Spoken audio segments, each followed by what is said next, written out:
सिद्धाणं नमो आयर्याणं नमो वज्रायणं नमो लोए सव्वसाहणम।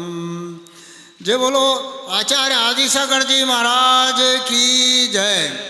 जय बोलो आचार्य महावीर कीर्ति जी महाराज की जय।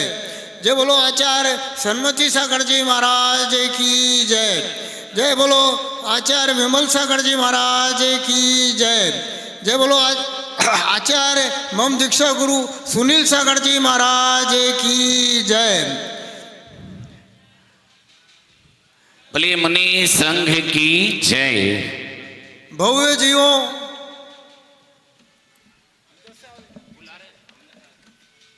मनुष्य का जीवन क्षणभंगुर है ही। वर्तमान में जितनी अपनी आयु है, आयु कर्म के अनुसार वह उस शरीर में जीता है, नाम कर्म के अनुसार शरीर पाता है, परंतु वह जीव धन्य है जिसने कुछ धर्म का पालन करते हुए उत्कृष्ट गुरु के दर्शन किए और उत्कृष्ट गुरु को पाकर समाधि वरण करते हुए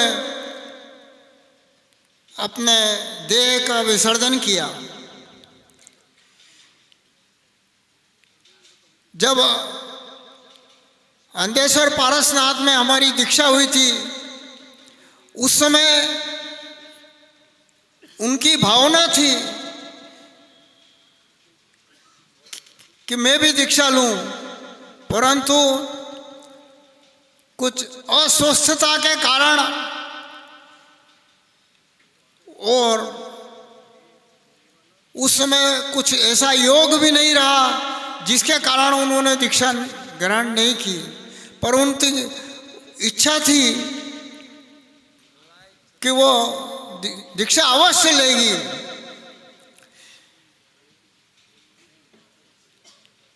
ये सब संघ में वो आती जाती रहती थी और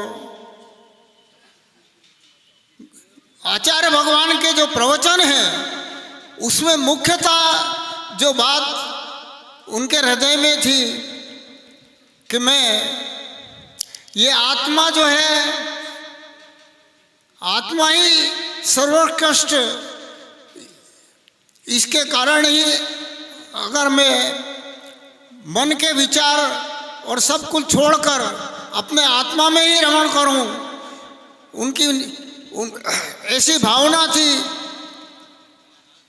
और 12 भावना हमेशा जो कभी न कभी अपने जो शुरू से जो पड़ी हुई थी, राजा राणा छत्रपति हाथिन के असवार, मरना सबको एक दिन अपनी अपनी बार। कई बार ये भावनाएं उनके मुख से मैंने भी सुनी थी। हालांकि वो मेरे ग्रस्त अवस्था के इंदौर के रहने वाले मामा जी थे, नानालाल जी गांधी, उनकी लड़की थी, परंतु उनका जीवन दाहोद उनकी शादी हुई और उनके दोनों पुत्र वगैरह जो है अच्छे धर्मात्मा निकले। दाहोद पंच कल्याण में भी, पंच कल्याण के कार्यक्रम में भी वो हमेशा भाग लेते रहे थे। इस प्रकार जो सुमणुमती माता जी, गुरु माता जी एक अच्छे समाधि से और अच्छे विचार से और अच्छी भावना रखते हुए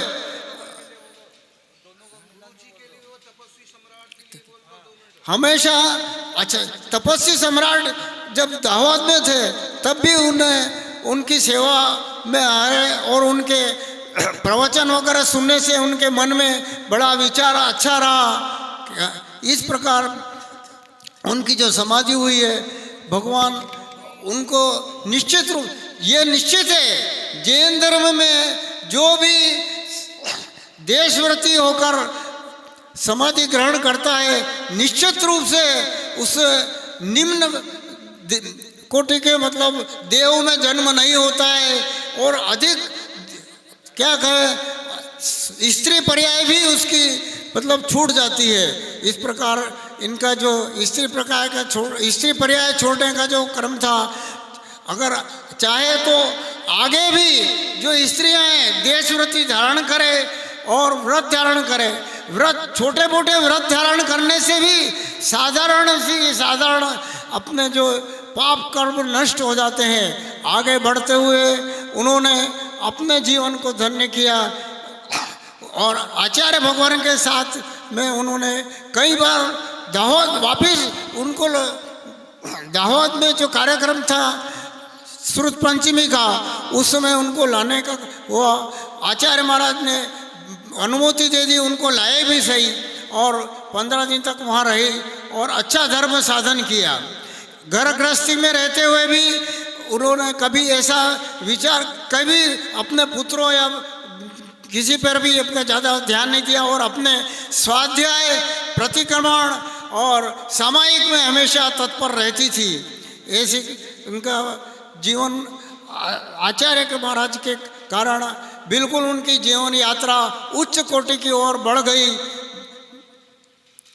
इस प्रकार हम सब भी ध्यान रखें ताकि हमारे भी सबकी तो अभी देखो ये जो साधारण बात नहीं है। आचार्य गुरु महाराज ने सबसे पहले हमारे गृहस्थ अवस्था की मासी को या इंदौर की जो थी उनको दीक्षा दी और वो भी दीक्षा देने का एक कारण प्रमुख था, वो बोरीवली में उसमें महाराज विराजमान थे और वह उनको आहार वगैरह दिया करती थी। परंतु एक दिन जैसे ही वो इंदौर जाने के लिए स्टेशन पे बैठी और उनको एकदम आधा शरीर में मतलब पैरालिसिस जैसा हो गया। डॉक्टरों ने वगैरह उनको ले जाने का है, परंतु उन्होंने कहा कि नहीं, मुझे महाराज के पास ले चलो। उनके पुत्र आचार्य महाराज के पास ले गए और कुछ कार्य मतलब स्वस्थ कुछ देर में स्वस्थ हो गए। फिर उन्होंने कहा कि मैं घर नहीं जाऊंगी और उसी समय मोहनबाई नाम था, अभयमती माता जी के नाम से उन्होंने दीक्षा ले ली। इसके बाद में मेरे गृहस्थ अवस्था की माता जी और मामा जी को भी महाराज ने दीक्षा दी। माता जी उम्र में बड़ी थी और आचार्य महाराज ने उनको संबोधा कि आप बड़ी बहन हो, आप क्यों नहीं दीक्षा लेती हो। और उन्होंने अचलमती माता जी के नाम से दीक्षा लेकर समाधि ग्रहण किया। और इसी प्रकार मामा जी भी जो यहाँ इंदौर में ही रहते थे और रतनलाल जी गांधी, उन्होंने भी महाराज से दीक्षा ली। उनको ऐसी बीमारी थी कि 90 साल की उम्र में उन्होंने दीक्षा ली, 2 कदम भी नहीं चल सकते थे। इस प्रकार उन्होंने भी मतलब दीक्षा लेने के बाद में अंकली गांव में समाधि हुई उनकी। तो इस प्रकार आप हम सब जब जितने भी यहाँ बैठे हैं विचार करें कि भाई ये जीवन अगर मनुष्य जीवन लिया है तो इसका कुछ न कुछ तो फायदा होना चाहिए। कुछ व्रत धारण करो, बड़ी दीक्षा नहीं लो, छोटी दीक्षा लो। जरूरी नहीं कि आप दीक्षा लेकर हो, परंतु व्रत धारण करो, प्रतिमा धारण करो, इससे आपका कल्याण होगा। जय हो आचार्य सुनील सागर जी महाराज।